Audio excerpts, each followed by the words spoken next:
So along here we have the public highway, and these trees actually are the responsibility of Transport for Wales. So we don't do anything with them at all. They look after them and tend them. This tree here at the very, very edge of our land, is it a birch tree?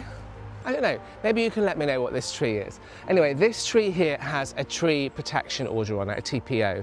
So earlier on in the year, some of the branches were rotten and looked a bit dangerous. So we applied, in a way you apply for planning permission actually, we applied to the local council, or the Brecon Beacons National Park, and they gave us permission to cut down some of the branches so they weren't falling on my neighbour's land.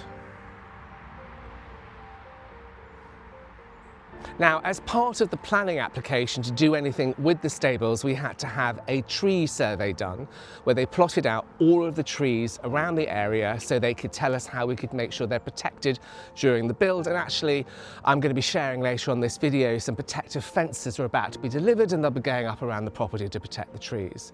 As part of that tree survey, the arborologist discovered that this tree has fungi on it, both at the base and up here, and their recommendation is that this tree is compromised and could be damaged and is at risk. I also had another ecologist come and have a look at that, and they agreed with them. So that report has gone in to Brecon Beacons National Park. We have requested, as this tree has been identified as potentially being compromised, that unfortunately we take this tree down. I'm worried about it potentially falling over on the stables or on my neighbour's land.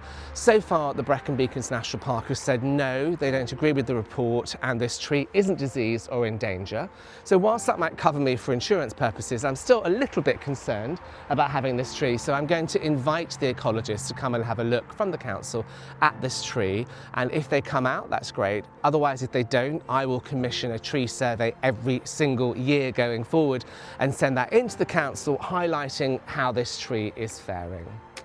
I don't like taking down trees. My husband Joe worked at Westonbirt Arboretum when I first met him. I love the trees on this property, but I think it's important to make sure, whilst we love the environment, to also care for the environment. If there's anything dangerous, I want to make sure it's taken away. We can always replace this tree.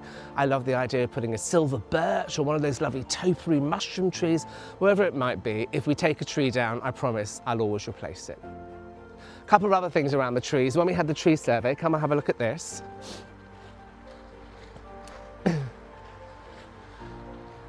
So you're here at the back of the barn or stables. This is where the bedroom is and where the ensuite is and where the foul water will come out from the shower and the sink and the dishwasher. So we're trying to work out at the moment where that drainage should go. So ideally, the drainage for the village runs underneath our paddock up there and comes out into our driveway and then goes down along here to the local sewerage works.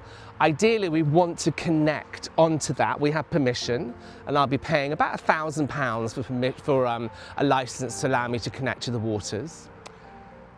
Ideally, we want to run the pipework through here and under this here, making sure that we protect these trees either side and that we hand dig around their roots. However, there are potentially some issues with the gradients identified, and we may have to run it over here, which again might potentially compromise these trees, but also means we would have to rip up this path. And then if you come with me, I'll show you, you've seen here before, the nursery, if you've been on my Instagram, where all the kind of work done for the garden. Potentially we'll have to come through here and to a drainage point out there, which means we would have to take the greenhouse down and potentially rip up the patio. And I'm really trying to avoid that.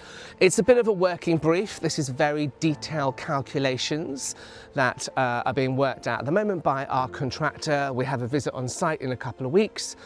We'll see what happens then. But for now, this is very exciting. There are always going to be challenges to be overcome. In the next couple of days, we have the fences arriving to protect the trees, and then a week later, we will start removing the roof of the stables very gently, so that we make sure that none of the bats are damaged, if there are any hiding under the eaves. But for now, I just want to say thank you for coming on a little tour of the stables, the barn. Let me know, what should I actually call it? I was thinking Castle Stables is quite nice. But anyway, I hope you are enjoying hearing about how we're doing the development. There'll be lots more to come over the next few months, but for now, back to me in the castle.